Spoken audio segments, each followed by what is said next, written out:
First 3 innings, I thought he was really, really good.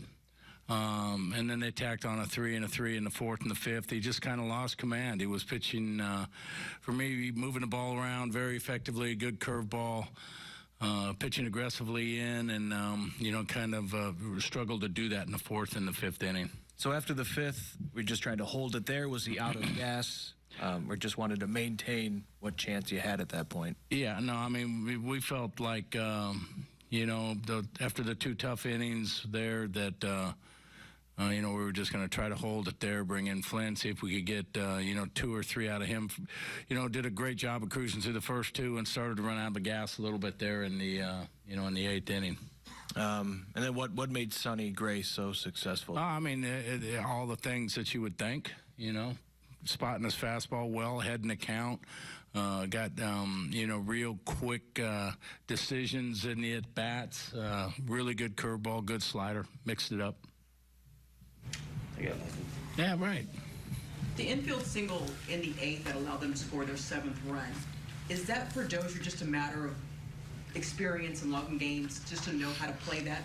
No, he's playing back. Runners at first, and he's playing back. It's a tough play. That's a play that if you make that play, it's going to be a great play in that situation. So,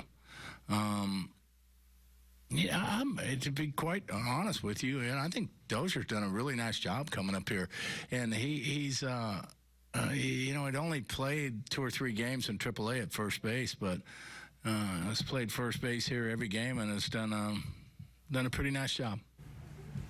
And then when you got a young guy like Skoglund on the mound, do you manage any differently in terms of letting him pitch out of trouble or get a little bit? Try to allow him, if he's not totally overwhelmed, try to allow him to pitch through some trouble, because all of these things are all learning opportunities for you.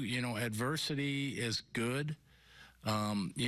Pitching in trouble or getting in trouble or having games like this is good if you reflect on it. If you understand what I'm saying. If you just get through it and, then you don't really sit back and think about it and reflect on it and try to figure out how you could do things better, then it's a waste of time. But this kid's really, he's a pretty intelligent kid. And you can always see him analyzing. So these types of situations, yes, you're trying to throw at him as much as you can, as much as he could take. And as a manager, you're kind of watching to make sure that you don't throw too much his way, or it starts to overload him.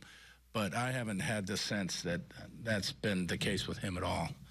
And again, I see really bright spots in a game like today, and then I see, where the lights go out. But again, I think it's all good experiences. I think that the positives that he can look back and say, okay, I need to continue that, and the negatives, I need to make adjustments here. And a lot of it, again, is just command.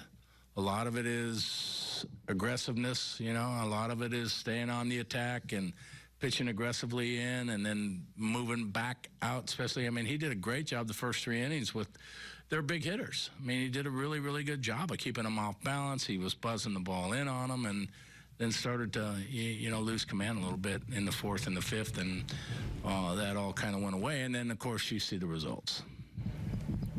Being able to preserve your pen to some degree by only using 2 relievers, how does that set the pen up going into St. Louis? Well, that's the idea. We tried to do it last night. We tried to do it again today, tried to get as much as we can out of Brian Flynn.